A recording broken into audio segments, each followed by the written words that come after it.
Hello and welcome to another Modern Toy Fair review. Today I am taking a look at the Marvel Legends Retro Beast. If you're a fan of the channel, then you definitely know how much I love me some of these retro carded figures. Most of them I have to usually buy two of.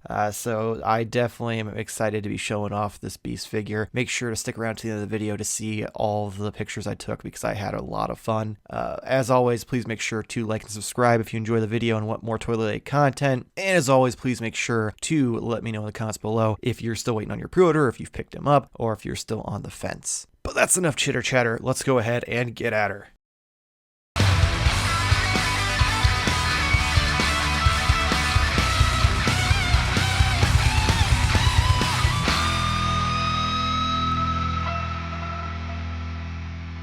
Alright, let's jump right into it. So we've got this amazing new head sculpt. Like, look at this. You've got the brow down there with the eyebrows, the jaw, the underbite.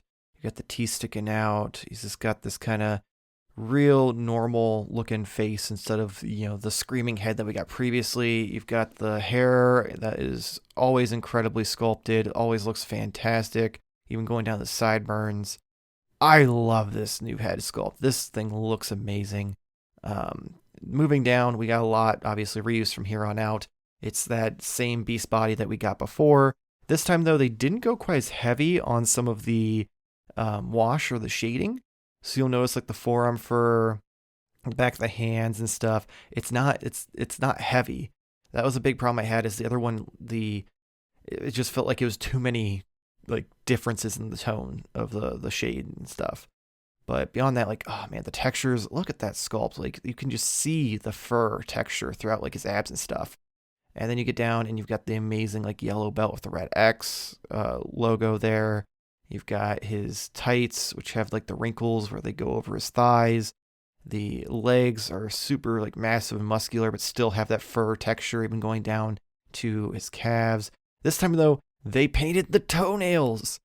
His claws on both his feet and his hands are painted white.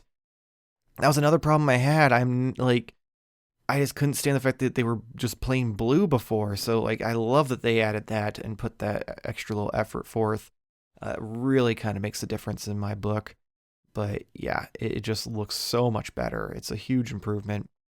Same thing with the back. Again, a lot less of that shading, so it looks a little more natural. The hair looks great on the back of the head. You've got all that fur texture that just looks fantastic. You got his beast booty there. It's nothing, not too much cake.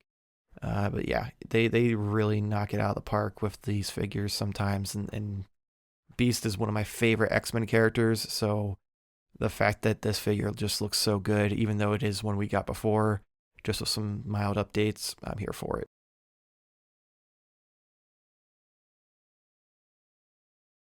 On to articulation. So he does have quite a bit of up and down because he is on that standard hinge. So you can go forward and back pretty easily. Let me get this pup back on here. Well, maybe. Come on. There we go. So you can turn him, left, right, all that. You get a little bit of tilt. Nothing too crazy though.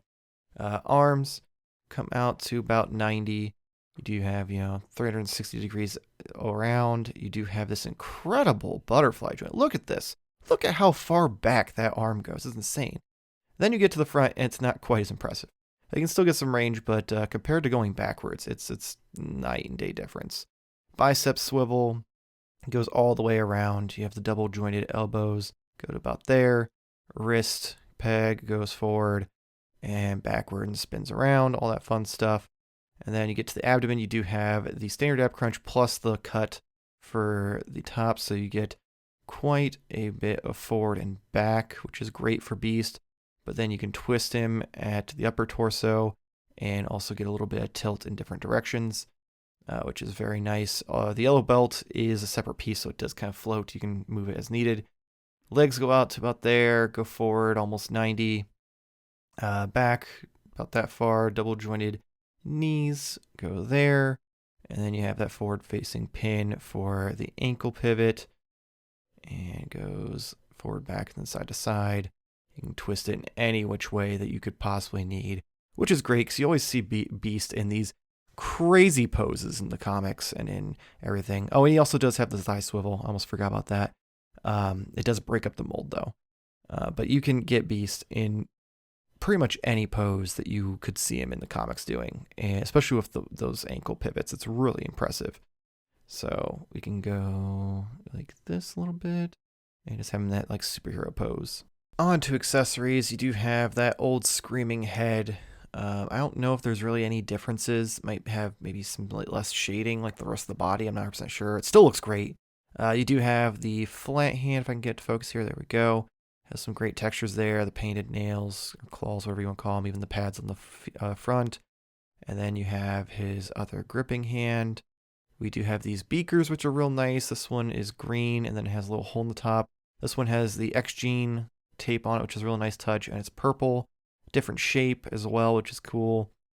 And then you have the hole in the top, which, to my understanding, works with the new smoke effects that they have for some of the guns. I just unfortunately don't have any yet.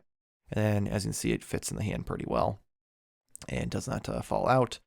It is a great touch, though, to have them as different colors than the ones that came with the Retro Lizard.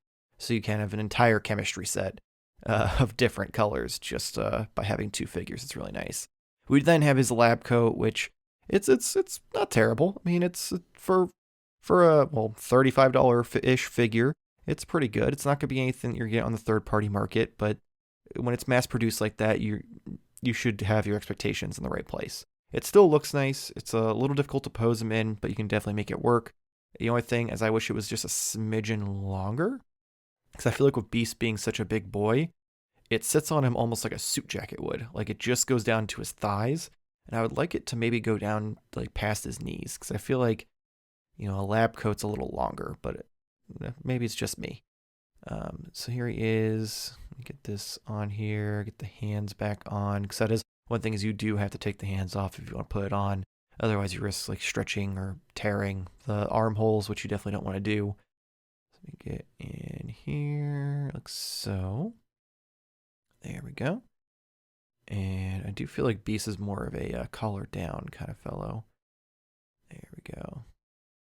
So yeah, he looks really good in it, if nothing else. You do get these glasses. These ones are different than the ones that came with the gray Beast. Let me zoom in here so you can get a better look. So these ones do not have a black rim around the lenses, which it looks nice. I'm not going to lie.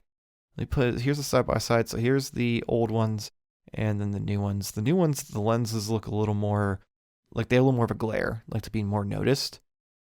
So let me move the camera up so you can see what they look like on his actual face.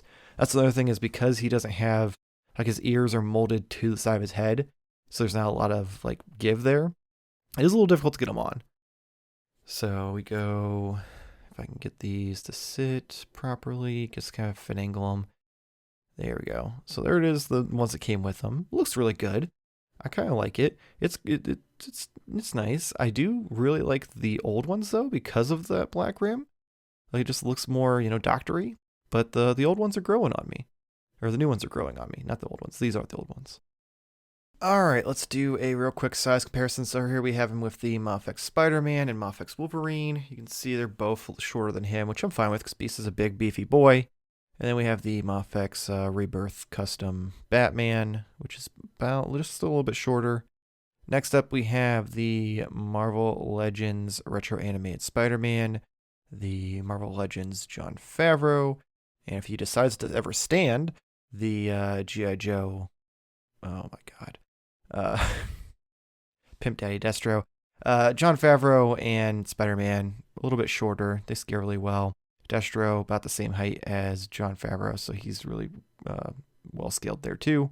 And then we have the biggest and beefiest of boys with the Marvel Legends Build-A-Figure, Armadillo, who is actually not super bigger. And now for the box art, which with these figures is my favorite. Look at that amazing, the artwork, the orange card, all of the great logo work. It looks like it just popped from the 90s. You have the figure and all the accessories there. Flip it around and it gets even more 90s. You've got the little Venn diagram of the figure, a little picture there, a description with all the other languages, all the please don't choke on this stuff.